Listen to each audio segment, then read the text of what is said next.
할렐루야. 아멘. 서로 인사 나누실까요? 사랑합니다. 축복합니다. 보고 싶었습니다. 네, 보고 싶었습니다. 네, 고맙습니다.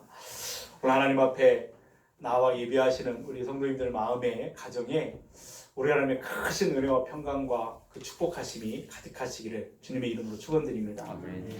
우리가 지난주에도 말씀을 나눴지만 계속해서 마가복음 우리가 나누는 가운데 예루살렘 성전이 이제 돌 위에 돌 하나도 더 놓이지 않을 만큼 완전히 무너지게 될 것이라고 하는 예수님의 말씀, 그 말씀을 듣고 제자들은 큰 충격을 받았습니다. 그래서 몇 명의 제자들이 예수님께 조용히 나와서 여쭈었죠. 예수님, 그런 일이 일어날 때 무슨 징조가 있겠습니까? 어떤 일이 먼저 있겠습니까? 그러자 예수님께서는 거짓 메시아가 나타나서 사람들을 미혹하게 될 것이다. 그리고 핍박이 일어나게 될 것이다. 말씀하셨습니다. 그러나 끝까지 견디는 자는 구원을 얻을 것이다. 약속해 주셨죠. 여러분, 그런 말씀을 들을 때에 한번 제자들의 입장이 돼서 한번 생각해 보십시오. 어떤 마음일까요?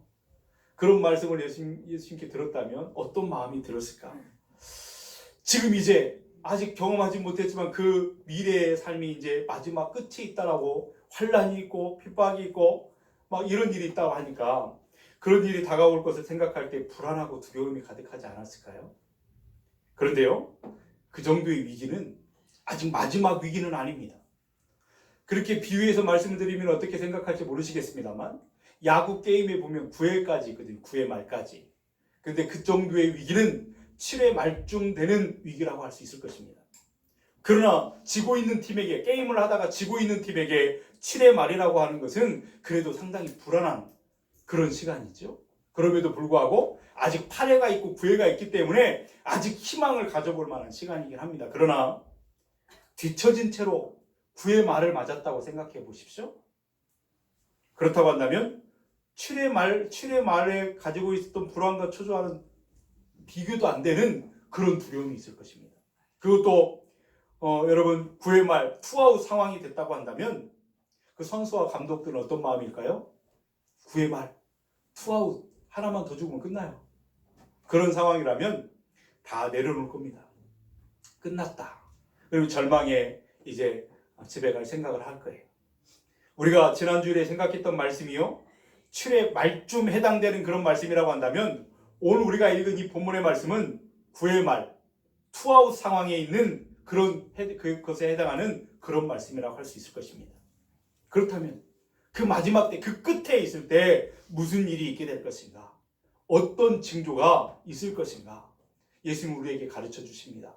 14절 말씀이죠. 우리 한번 같이 읽어볼까요? 멸망에 가증한 것이 서지 못할 곳에 선 것을 보거든 읽는 자는 깨달을진저 그때에 유대인에 있는 자들은 산으로 도망할지어다. 아멘. 예수님께서 세상의 끝에, 이것이 세상의 끝에 있을 징조인데 그 징조는 이것이다 말씀하셨는데 뭐냐면 멸망에 가증한 것이 서지 못할 곳에 서는 것을 볼 때가 마지막이다. 무슨 뜻이겠습니까? 그것을 알려주는, 그것을 알 수 있는 좀 힌트가 또 비슷한 세상의 종말의 이야기를 했는 것이 다니엘서 11장 31절에 나옵니다. 거기에 우리 한번 같이 말씀을 앞에 보고 화면에 보고 같이 읽겠습니다. 군대는 그의 편에 서서 성소 곧 견고한 곳을 더럽히며 매일 드리는 제사를 폐하며 멸망하게 하는 가증한 것을 세울 것이며. 무슨 말이겠습니까? 군대가 쳐들어올 것입니다. 그래서 하나님의 거룩한 성소를 더럽히게 될 것이고 매일 하나님 앞에 드리는 예배를 폐지하게 될 것이고 그리고 하나님의 자리에 가증한 우상을 떡하니 세우게 될 것이다. 그때가 마지막 때의 모습이다 라고 가르쳐 주는 거예요. 실제로 이 말씀은 역사에서요 있었던 사건이기도 했었습니다. 여러분 보십시오. 우리 예수님이 오시기 전 168년 전에, 주전 168년이죠. 그때 시리아 군대가 유대를 침공했습니다. 그래 침공해가지고 성전에요 자기들이 믿는 우상을 거기다 세워놨어요. 제우스 우상을 거기다 세워놨죠. 그러면서 성전을 모독합니다. 그리고 유대인들이 가장 더럽고 부정하게 여기는 돼지를 잡아가지고 제사를 드리라고 강요했죠. 이것이 바로 멸망에 가증한 것이 서지 못할 곳에 선 그런 모습이었던 것이죠. 그리고 그날은 어떤 날이었냐면 무서운 환란의 날이었던 것을 기록을 보면 알 수 있습니다. 시리아 군대가 그 당시에 침공해가지고 수많은 제사장들과 경건한 유대인들을 붙잡아서 아주 학살했습니다. 죽였습니다. 여러분, 이 사건이 오늘 본문에서 예수님께서 제자들에게 말씀하실 때를 기준으로 본다면 적어도 과거 200년 전에 있었던 사건이거든요. 과거의 일이었습니다. 그런데 예수님께서 제자들에게 다시 말씀하세요. 멸망에 가증한 것이 서지 못할 곳에 선 것을 본다면 마지막 때인 줄 알으라는 거예요. 이 말을 하신다면 무슨 말을 하시는 거예요? 과거에 끝난 일이 아니라 다시 그 일이 있을 것이라고 하는 것을 예고하시는 말씀이죠. 그렇다면 예수님 이후에 그런 사건은 한 번도 없었는가? 한 번도 있었어요. 언제였냐면 역사에서 예를 든다면 주후 66년, 70년 그간에 보면 이제는 로마의 군대가 유대를 침공합니다. 예루살렘을 막 둘러싸고 예루살렘을 침공하죠. 그래가지고 예루살렘을 함락시키고 성전을 돌 위에 돌 하나 남기지 않고 완전히 무너뜨립니다. 초토화를 시키죠. 그리고 그 로마 군대가 황제를 상징하는 그 독수리 모양 가 그려져 있는 깃발을 성전에 꽂습니다. 성전에다 그걸 꽂아놔요. 그리고 또 예루살렘 곳곳에 그 깃발을 꽂아놓죠. 이것이 무엇을 가리키냐면 인간 황제, 로마의 황제가 하나님의 거룩한 성전에 하나님의 자리에 그렇게 차지한 그런 모습을 거기서 보여주고 있는 것이죠. 그리고 그 일이 있은 날, 그날은 어떤 날이었냐면 역시 무시무시한 환란의 날이었던 것을 우리에게 보여줍니다.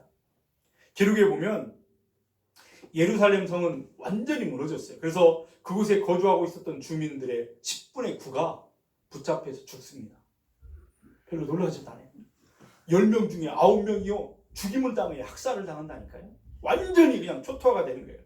그리고 성전이 무너지고 폐허가 되니까 지금까지 듣지도 못하고 보지도 못했던 그 무서운 환란이 그들이 경험한 그런 사건이었죠. 역사적인 사건이었습니다.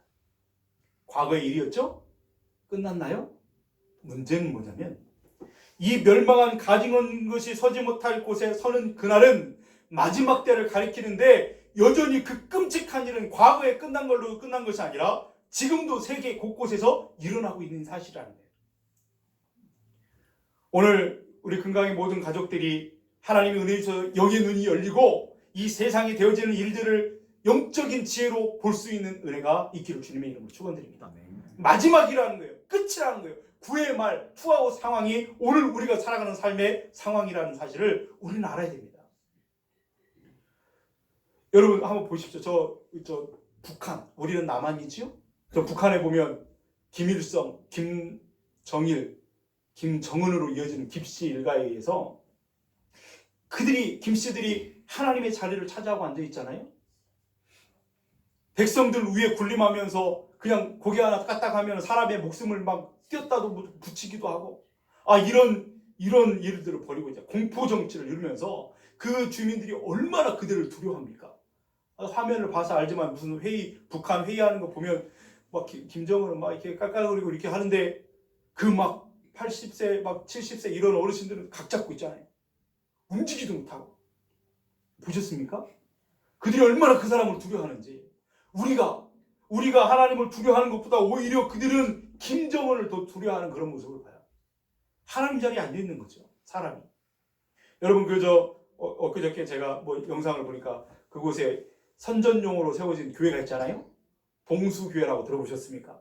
거기에 리성숙이라고 하는 전도사가 있어요. 리성숙이라는 전도사를 어떤 이제 사람들이 가가지고 영상을 찍고 인터뷰를 하는데 막 하나님 이야기를 하더니 우리가 믿는 하나님은 김일성이라고. 그들은 우리가 믿는 하나님을 믿지 않아요. 성경을 피지만 그 하나님은 김일성입니다.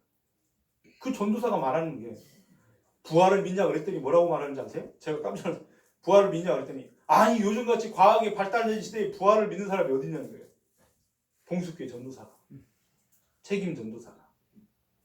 여러분 그들은 하나님을 믿지 않습니다. 하나님 자리에 앉아서 하나님의 영광을 가르치고 있는 멸망에 가증한 것이 서지 못할 자리에 서 있는 마지막 때의 모습을 보여주고 있어요. 과거에 끝난 일이 아니라 지금 이루어지고 있는 사건입니다. 북한뿐이겠습니까? 소위 힘을 가지고 있는 모든 곳에는 이런 일들이 지금도 벌어지고 있습니다. 권력을 손에 잡고 있는 사람들, 물질을 손에 많이 갖고 있는 사람들, 이런 사람들은 마치 자기가 하나님이라도 된 것처럼 교만하여 행동합니다.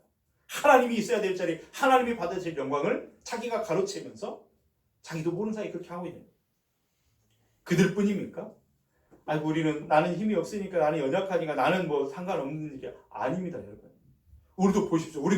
우리 자신도 인식하지 못하는 사이에 우리가 하나님의 자리, 하나님이 받아야 될 영광의 자리에 우리가 그것을 빼앗고 거기 앉아있고 그것을 누리고 있을 때가 얼마나 많이 있습니까? 보십시오. 마지막 때가 되면 사람들은 하나님을 창조주로 존중하지 않습니다. 하나님의 이름에 합당한 영광을 돌리지 않습니다. 하나님을 하나님으로 대접하지 않습니다. 하나님의 말씀을 귀 기울여 듣지 않습니다. 하나님의 말씀이 기준되지 않습니다. 여전히 자기가 기준된 모습으로, 자기가 주인된 모습으로 그렇게 살아가는 거예요. 하나님의 말씀을 듣는다고 하는 우리 그리스도인들조차도 내 기준이 분명하여 하나님의 말씀이 기준되지 못하고 내 기준으로 말씀을 취사 선택하고 듣고 싶은 말씀만 듣고 듣고 싶은 말씀만 듣는 그런 행태들이 얼마나 많습니까? 말씀 위에 자기가 있는 거예요. 하나님 위에 올라앉아서 자기가 하나님의 자리를 차지하고 있는 그런 모습들이 우리도 인식하지 못하는 사이에 그렇게 될 때가 너무나 많다는 것입니다. 그래서 여러분 알아야 됩니다. 이미 이 세상은 멸망에 가증한 것이 서지 못할 곳에 서 있는 그런 상황의 모습인 것을 분명히 알고 계셔야 돼요. 영적인 눈으로 보면 이것이 얼마나 지금 위기 상황인가를 보여야 됩니다. 그렇다면 여러분 그 다음에는 무슨 일이 벌어질까요? 자, 그 다음에는 어떤 일이 벌어진다고요? 아까도 역사적인 사건들, 뭐 시리아 군대가 쳐들어오고 로마 군대가 쳐들어오고 그 다음에 무슨 일이 벌어졌죠? 환란의 날이에요. 환란의 날이. 그 환란은 보통 환란이 아닙니다. 과거에도 없었고 앞으로도 없을 그 환란은 큰 환란이라는 사실을 예수님은 가르쳐 주세요. 19절 말씀을 우리 한번 같이 읽겠습니다. 시작. 이는 그 날들이 환란의 날이 되겠음이라. 하나님께서 창조하신 시초부터 지금까지 이런 환란이 없었고 후에도 없으리라. 아멘. 그날의 환란이 얼마나 심각한 것인지 예전 같으면 여러분 복이 될 만한 일들이 그날에는 저주가 되는 그런 일이 벌어진다는 거예요. 17절 말씀에 보면 예를 들어서 아이벤 자들과 젖먹이는 자들에게 화가 있다 이렇게 말했잖아요. 한번 생각해 보십시오. 평소 같으면 누가 임신했다 그러면 아이고 축하한다고 할 거예요. 누가 출산했다 그러면 아이고 잘했다고 축하해 줄 안 해요? 복이라고 이야기할 겁니다. 그런데 환란의 날에 가면 자기 몸뚱이 하나 가눌 수가 없는 큰 심각한 문제가 벌어져요. 그러니 임신을 하고 움직일 수 있는 것이 아니잖아요. 젖먹이 아이를 데리고 어떻게 움직이겠어요? 그 여인들이 불쌍하게 된다라고 하는 것 아니겠어요? 마치 애굽에서요. 이스라엘 백성들이 430년을 살 때 노예로 살다가 애굽의 바로 왕이 그들을 산의 아이가 태어나면 어떻게 하라고요? 죽이라고요. 강가에다 던져가지고. 그러니 임신한 것이 축복이 아니에요. 임신을 했지만 그 아이를 죽일 것을 생각하니까 고통이고 아픔이고 슬픔이고 그러지 않겠어요? 마치 그것과 유사한 거예요. 더구나 예수님은 18절 말씀에 보면 이 환란이 겨울에 오지 않도록 기도하라고 말씀하셨습니다. 환란에 큰 어려움을 만났는데 겨울이 되면 그 환란이 배가 되는 거잖아요. 어렵고 힘든 거예요. 그래서 예수님은 이 환란이 얼마나 무서운 무시무시한 일이 될 것인가 그것을 우리에게 지금 알려주고 있는 것이죠. 여러분 앞으로 세상은 더 어려워지게 될 것입니다.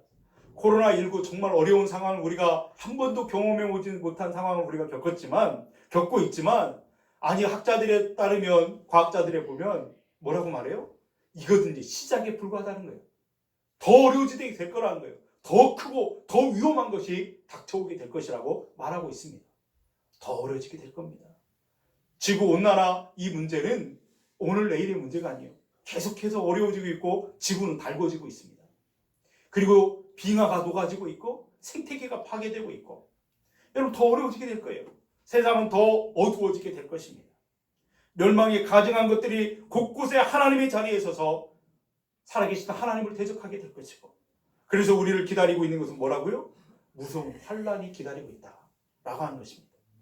그럼 여러분 이런 9회 말 투아웃 상황에서 우리는 어떻게 해야 될 것인가? 무엇을 할 수 있을까? 무엇을 할 수 있을까요? 분명합니다, 여러분. 두 번 생각할 것도 아니에요. 분명한 건 뭐냐면 그 속에서 그 환란의 그 마지막 때에 무너지지 않도록, 내 믿음이 무너지지 않고, 내 생명이 손상되지 않고, 내 영혼이 망가지지 않도록 내 영혼을 안전하게 지키기 위해서 우리 그리스도인들이 해야 될 일은 그것만이 가장 중요한 일인 줄 믿습니다. 우리 영혼을 지키는 거예요. 우리 영혼이 망가지지 않도록, 세상에 휩쓸리지 않도록, 지옥에 떨어지지 않도록 내 영혼을 지키는 거예요. 그래서 예수님께서는 그때가 다가오는 것을 보거든 어떻게 하라고 말씀하세요? 도망가래요. 얼른 도망가라고, 얼른 피하라고 그렇게 말씀하십니다. 14절에. 그렇죠? 어디로 도망가라고 14절에 말씀하세요? 예? 산으로 도망가래요. 산으로 도망가라고 말씀하세요. 산으로 도망가라는 말은 뭔 말일까요? 전통적으로 산으로 도망간다라고 하는 것은, 이 산은 피난처를 상징하는 거예요. 전쟁의 위협이 딱 다가오면 사람들은 산에다 굴을 파고 거기에 숨었거든요. 그러니까 이 산이라고 하는 것은 피난처를 상징하는 그런 모습이죠. 자, 그렇다면 여러분, 우리가 피할 피난처는 어디일까요? 마지막 때 이제 환란의 큰 어려움이 닥쳐올 때 우리의 영혼을 지키고 생명을 지킬 수 있는 그 피난처는 어디일까요? 하나밖에 없습니다. 하나님의 품밖에 없습니다. 아멘. 하던 일을 멈추고, 내가 수단과 방법을 가리지 않고 내 소욕을 쫓아 살고 더 높은 자리, 더 많이 갖기를 원해서 살았던 그 모든 것을 멈추고 이제 내려놓고, 그보다 더 중요하고 그보다 더 시급한 일은 이 환란의 때에 내 영혼이 망가지지 않도록 하나님 품에 내 영혼을 피신시키는 것. 이것이 가장 중요한 일이다. 예수님 가르쳐주고 있습니다. 이것보다 더 시급한 일이 없어요. 이것보다 더 중요한 일도 없습니다. 그런데 어떻습니까, 여러분? 오늘날 그런 지금 9회 말 투아웃 상황인데도 불구하고 많은 사람들의 마음에는, 아니 우리들의 마음에도 너무 그런 일들에 관심이 없는 모습은 아닌가. 우리는 돌아봅니다. 내 영혼을 하나님의 은혜의 품에 숨기는 일, 내 영혼을 하나님 품에 그게 피하는 일, 하나님을 의지하는 그 일에 사람들은 관심이 없습니다. 그냥 오로지 눈앞의 즐거움을 위해서 여전히 수단과 방법을 가리지 않고 그렇게 살았던 대로 삶에 빠져 살아가는 경우가 얼마나 많습니까? 내 영혼이 지금 어떤 상황이 있는지, 어떤 위기를 당하고 있는지, 어떻게 망가지고 있는지 알지도 못하고 관심도 없는 채로 그렇게 살아가는 사람들이 너무나 많습니다. 오늘도 그렇게 살아갑니다. 마치 내일 모레면 지금 홍수가 온 세상을 덮어버리고 멸망할 것이 분명함에도 그것을 깨닫지 못하고, 말해줘도 그것을 농담으로 여기고, 먹고 마시고 장가가고 시기집 가는 일에 정신이 팔려서 살았던 노아 홍수 시대의 사람들처럼 오늘 그렇게 살아갑니다. 그때는 6회 말이었는지 몰라요. 근데 여러분, 지금은 9회 말 투아웃 상황입니다. 상황이 달라요. 그런데 아직도 그런 상황이라면 여러분, 이건 정말 잘못된 거예요. 여러분, 왜 그럴까요? 9회 말 투아웃 상황인데도 불구하고 왜 사람들은 그렇게 살아갈까요? 깨닫지 못하기 때문이에요. 알지 못하기 때문이죠. 이건 나와는 상관없는 일이라고 생각하기 때문입니다. 오늘 본문의 이 말씀이, 예수님이 지금 제자들에게 하신 이 말씀이 그 지금 말씀을 듣고 있는 제자들이나 그 당시 유대인들에게나 해당하는 말이지 나와는 상관이 없다라고 생각하기 때문에 그렇습니다. 여러분, 깨닫는 것은 언제 깨닫느냐면 너의 일로 생각하면 깨달아지지 않아요. 내 일로 생각하게 되면 그때는 이제 심각한 문제가 되는, 진지해지게 되는 거죠. 그래서 여러분, 이 말씀은 여러 차원에서 이해해야 돼요. 어떻게 이해해야 되냐면, 우선 아까 말씀드린 것처럼 역사 속에서 이 말씀이요, 멸망에 가증한 것이 서지 못할 자리에 서는 그날이 세상의 끝이라고 말했는데, 그날은 과거에 이미 있었던 사건이었어요. 과거에 일어났던 일이었죠. 그렇게 이해할 수 있어요. 한 차원에서는. 또 한 차원에서는 이 말씀을 이렇게 이해할 수도 있어요. 이 땅에 살아가는 모든 개인의 인생에도 9회 말, 그리고 끝나는 종말이 있다는 사실을 알아야 된다 하는 것입니다. 어떤 사람들은 지금 삶이 한 5회, 6회쯤 되는 사람들이 있을지도 몰라요. 근데 어떤 사람들은 지금 9회, 8회, 9회를 맞이한 사람들도, 그런 인생들도 있단 말이죠. 그렇게 살다가 인생이 끝나는 날이 있습니다. 하나님이 우리의 영혼을 부르시는 그날이 있어요. 개인의 종말을 맞이할 때가 있다는 것입니다. 천년만년 살 수 있는 사람이 있단 말입니까? 없습니다. 개인의 종말은 반드시 있습니다. 또 하나 우리는 어떤 차원에서 이 말씀을 이해하냐면 세계 전체 차원에서 이 말씀을 이해해요. 우주적인 차원에서요. 그래서 우리가 살고 있는 이 세상, 이 엄청난 우주 만물도 끝나는 날이 있다는 거예요. 이 세상은 여전히 그냥 견고하게 있을 것이다. 아니요. 끝나는 날이 있습니다. 시간이 지날수록 자원은 자꾸 고갈되게 될 것입니다. 먹고 살기 위해서 약육강식의 시대가 더 강하게 진행될 것입니다. 자연 생태계는 지금도 파괴되고 있고 파괴될 것입니다. 그래서 언젠가는 세상의 종말이, 지구의 종말이 오게 되는 거예요. 그러므로 오늘 본문은 그때 예수님의 말씀을 듣고 있었던 제자들에게나 그 당시 유대인들에게만 해당하는 말씀이 아니라 지금 살아있는 모든 사람들의 이야기요, 저와 여러분의 이야기요, 이 세상의 이야기다 하는 것입니다. 그러므로 우리는 이것이 내 이야기니까 심각한 문제로 진지하게 이 말씀을 받아들이셔야 돼요. 그래서 정신을 바짝 차리고 이 말씀 앞에서 마지막 때 우리가 어떻게 대처하며 살아야 될지를 영적인 교훈을 꽉 붙잡는 그런 영적인 지혜가 있기를 주님의 이름으로 축원드립니다. 아멘. 그래서 예수님은 깨달으라고 말씀하는 거예요. 14절 중간에 뭐라 했어요? 읽는 자는 깨달으라고 말씀하고 있지 않습니까?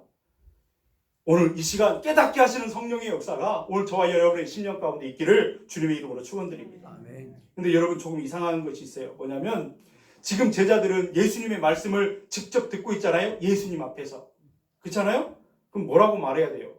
듣는 자는 깨달으라. 이렇게 말해야 되지 않겠어요? 근데 예수님이 뭐라고 말해요? 뭐라고 말했죠? 읽는 자는 깨달으라. 이렇게 말했어요.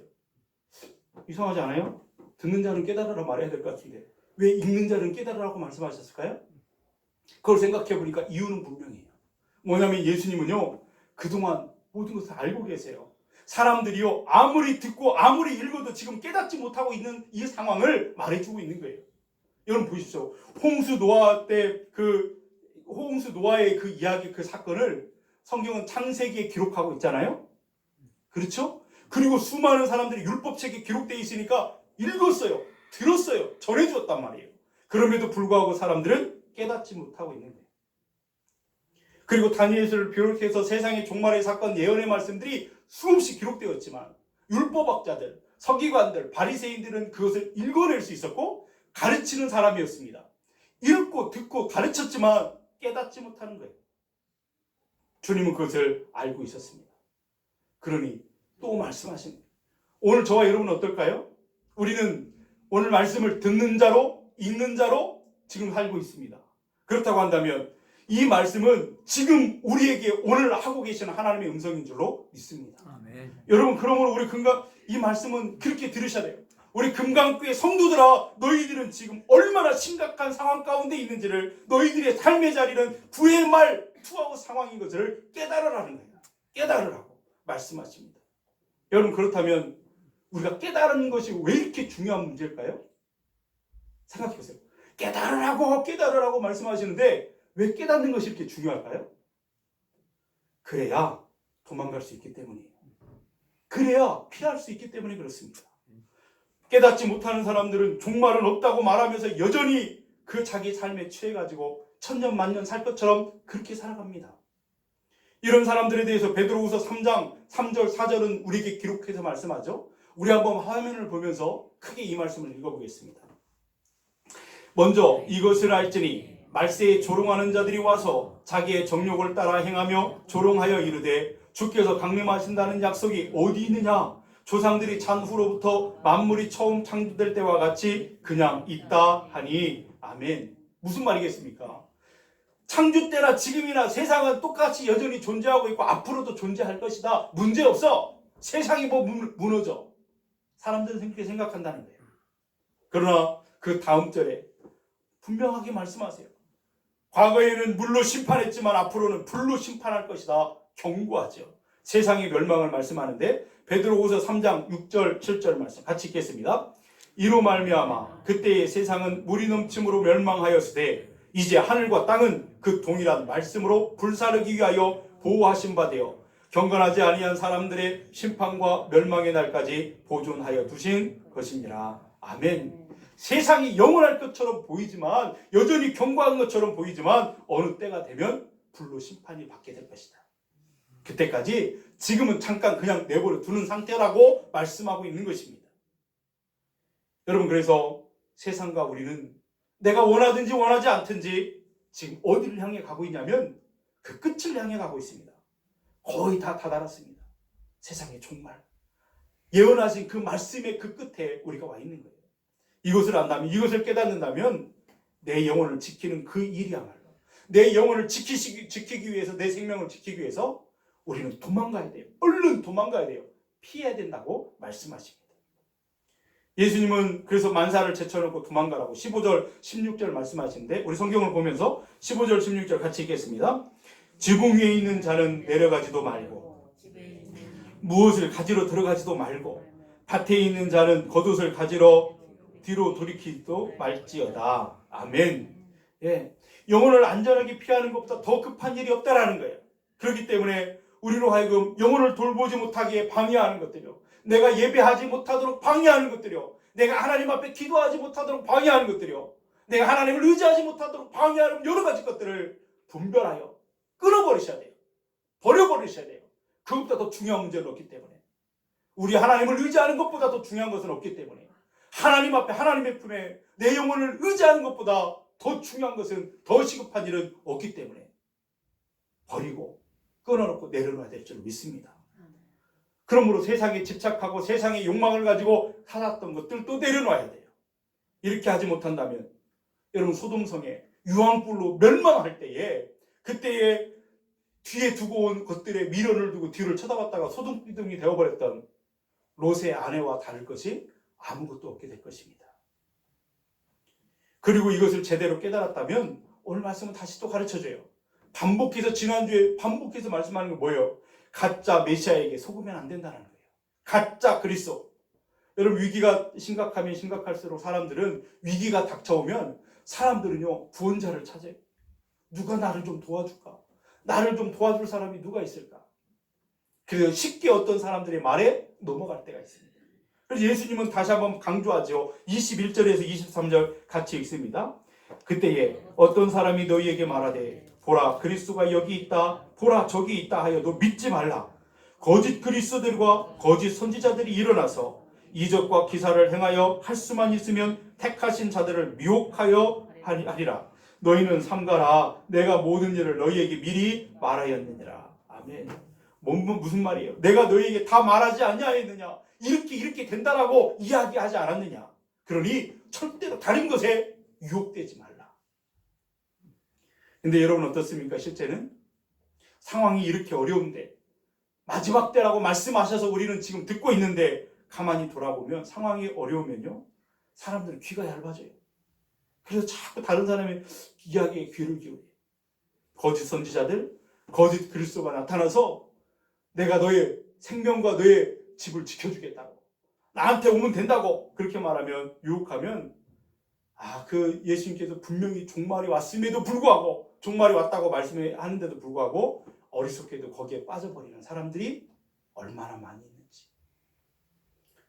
그러므로 우리는 우리 금강의 모든 가족들만은 그런 것에 속지 않게 되기를 주님의 이름으로 축원드립니다. 아멘. 그리고 예수님께서 그 마지막 환난의 날에 우리를 건지시기 위해서 다시 오시겠다 하니까 약속을 가슴에 품고 다시 오실 주님을 믿음으로 바라보는 그런 삶을 살아야 될 줄을 믿습니다. 아멘. 다시 오시겠다고 분명하게 약속하시는데, 24절에서 27절 우리 말씀을 같이 읽겠습니다. 그때에 그 환난 후 해가 어두워지며 달이 빛을 내지 아니하며 별들이 하늘에서 떨어지며 하늘에 있는 권능들이 흔들리리라. 그때에 인자가 구름을 타고 큰 권능과 영광으로 오는 것을 사람들이 보리라. 또 그때에 그가 천사들을 보내어 자기가 택하신 자들을 땅 끝으로부터 땅 하늘 끝까지 사방에서 모으리라. 아멘. 그 모아들이는 하나님의 백성들, 그 반열에 저도 여러분도 포함되기를 주님의 이름으로 축원드립니다. 아멘. 하나님이 마지막 끝에서 하나님의 백성들을 모을 때, 그 이름 부를 때, 조석이 그리고 갈 수 있는 그런 믿음으로 하실 수 있기를 주님의 이름으로 축원드립니다. 아멘. 이 세상의 종말을 구하는 그날, 끝에 가는 그날, 주님은 택한 백성들을 다 모아서 새하늘과 새 땅, 그 거룩한 하나님의 나라로 다 인도하여 드리실 것입니다. 그리고 그 이전에도 세상이 종말하기 전에 그 이전에도 개인의 종말을 맞이한다면, 내 호흡이 끝나는 그날을 맞이한다면 하나님은 나를 내버려 두지 않을 거예요. 하나님은 하나님의 영원하신 나라로 우리를 받들어 우리를 그렇게 가슴에 안으실 줄로 믿습니다. 그래서 우리 하나님을 믿는 하나님의 백성들, 성도들이 기대하는 진정한 해피엔딩, 그 끝은, 가장 행복한 그 순간은 이 땅에서 누리는 것이 아니에요. 내 호흡이 붙어있는 이 땅에서 갖는 것이 아니에요. 물론 이 땅에서 하나님이 우리와 함께 하심으로 기쁨이 충만하고 자유하고 그런 삶은 있습니다. 그럼에도 불구하고 우리를 미혹하여 넘어지게 하는 사탄이 활동하고 있기 때문에 완전하지 않습니다. 그래서 완전한 하나님의 나라는 우리가 하나님께 갔을 때 그때 주어지는 줄로 믿습니다. 이 사실을 기억하고 이 세상이 다 녹아내리고 없어지고 불타 없어질 그때에, 그 이후에 새하늘과 새 땅에서 하나님이 우리를 위해 예비하신 하나님의 나라에서 우리에게 누리게 된다는 사실, 그 믿음으로 오늘 사실 수 있는 저와 여러분들 될 수 있기를 바랍니다. 아멘. 그래서 그것에 관해서 베드로후서 3장 10절에서 13절은 말씀합니다. 우리 한번 같이 읽어볼까요? 그러나 주의 날이 도둑같이 오리니 그날에는 하늘이 큰 소리로 떠나가고 물질이 뜨거운 불에 풀어지고 땅과 그 중에 있는 모든 일이 드러나리로다. 이 모든 것이 이렇게 풀어지리니 너희가 어떠한 사람이 되어야 마땅하냐? 거룩한 행실과 경건함으로 하나님의 날이 임하기를 바라보고 간절히 사모하라. 그날이 하늘이 불에 타서 풀어지고 물질이 뜨거운 불에 녹아지리니와 우리는 그 약속대로 의가 있는 곳인 새 하늘과 새 땅을 바라보도다. 아멘. 이것이 우리의 영원한 소망이 되야 될 줄로 믿습니다. 하나님의 날이 임하기를 바라보고 간절히 사모하는 사람. 우리는 그 약속대로 의가 있는 곳인 새 하늘과 새 땅을 바라보도다. 우리의 고백이 되어야 될 줄로 믿습니다. 오늘 말씀을 마치기 전에 한 가지 확인할 것이 있습니다. 그게 뭐냐면, 예수님께서요 제자들에게 마지막 종말의 때를 말씀하시면서 세상에 이렇게 말씀하시는데, 이제 이 세상이 그렇게 될 것인데 세상이 그렇게 되지 않도록, 망하지 않도록, 심판이 주어지지 않도록 너희는 나가서 그것을 막으라고 주문하지 않으셨어요. 뭐라고 말씀하셨어요? 도망가라고만 말씀하셨어요. 그 이유가 뭘까요? 왜 예수님은 제자들에게 세상을 개혁하고 변화시키고 세상에 그런 심판이 주어지지 않도록, 그렇게 망하지 않도록 그렇게 너희들이 해봐라 말하지 않았을까요? 이유는 분명합니다. 이미 이 세상은 멸망되어지도록 정해져 있기 때문입니다. 하나님은 그것을 이미 정하셨고 번복하지 않는 일입니다. 여러분, 홍수 직전에 하나님은 이 세상이 물로 심판하실 것이라고 하는 사실을 정하셨어요. 그리고 노아에게 말씀하셨죠? 노아에게 물로 심판할 것이다. 그리고 준비하라. 그때 모세는 다급하게 그렇게 기도하지 않았어요. 하나님 저를 하시죠. 저 노아입니다. 노아. 하나님, 그러니 제가 세상에 빨리 막 사람들한테 돌아가서 세상을 변혁시키겠습니다. 세상 사람들을 변화시키겠습니다. 그러니 이 땅에 심판 주지 마십시오. 그렇게 기도하지 않았습니다. 노아가 할 수 있는 일은 유일한 것이었어요. 사람들의 조롱을 받으면서, 사람들의 비웃음을 받으면서 120년 동안 묵묵히 방주를 만드는 그 일 외에는 그가 할 수 있는 일이 아무것도 없었다는 것을 오늘 말씀을 통해서 보게 됩니다. 여러분, 우리가 나가서 세상을 개조하고 변화시키고 아무리 노력해봤자 여러분, 세상은 멸망하도록 정해진 것을 되돌릴 수는 없습니다. 아니, 그 마지막 때가 있다라고 하는 것은 오히려 우리를 구원하시기 위한 하나님의 축복의 날인 것을 우리는 다시 생각해요. 여러분, 우리가 할 일은 그러므로 방주를 만들었던 노아의 마음으로, 노아의 심정으로 우리의 영혼을 안전하게 피신시키고 하나님이 구원의 날을 믿음으로 바라보는 그 믿음을 지켜나가는 것 외에는 우리가 할 수 있는 다른 것이 아무것도 없다. 그보다 더 중요한 일은 없는 줄로 믿습니다. 그럼 여러분, 이런 질문을 하실지도 모르겠어요. 여러분, 어떤 사람의 마음에는 그런 질문이 생길지도 몰라요. 그렇다면 목사님, 왜 세상에 나가가지고 왜 우리가 그렇게 애쓰고 힘쓰며 살아야 됩니까? 선교도 하라면서요. 봉사도 하라면서요. 소금과 빛의 사명을 감당하라면서요. 아니, 어차피 망할 세상이면 가만히 있고 그냥 있는 거 누리면 살지 뭐 하면서 이렇게 힘쓰고 애쓰라고 말합니까? 라고 하는 질문이 생길 수 있잖아요. 여러분, 전혀 생기지 않는 모양인데 생길 수 있습니다. 그런데 그렇게 살아야 되는 이유는 분명합니다. 세상은 심판으로 결정되었고 멸망으로 다가가지만 하나님께서는 멸망하기 전에, 심판하기 전에 한 영혼이라도 더 택한 백성들이 다 돌아오고 예수님을 만나고 구원받기를 주님이 원하고 계신데요.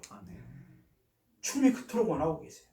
지금 하나님께는 그래서 그 때를 기다리고 있는 거예요. 인내하고 참고 또 참으면서 지금 어금니 꼭 깨물고 지금 참고 계시는 거예요. 그것을 베드로후서 3장 8절 9절에 말씀합니다. 우리 한번 그 말씀을 읽어볼까요? 시작. 사랑하는 자들아, 주께는 하루가 천년 같고 천년이 하루 같다는 이 한 가지를 잊지 말라. 주의 약속은 어떤 이들이 더디다고 생각하는 것 같이 더딘 것이 아니라 오직 주께서는 너희를 대하여 오래 참으사 아무도 멸망하지 아니하고 다 회개하게 이르기를 원하시느니라. 아멘.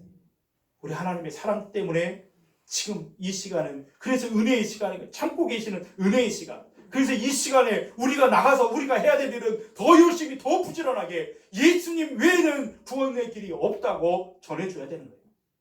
그것이 우리에게 주신 사명인 줄로 믿습니다. 한 사람이라도 더 주님 앞에 나와 구원받고 하나님 품에 안길 수 있도록 그 일이 우리에게 주어진 일이에요.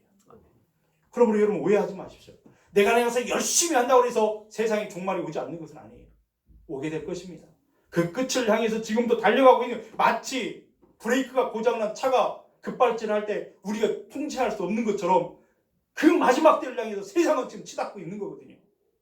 그때 우리는 정신을 바짝 차려야 돼요. 그날이 오게 될 겁니다.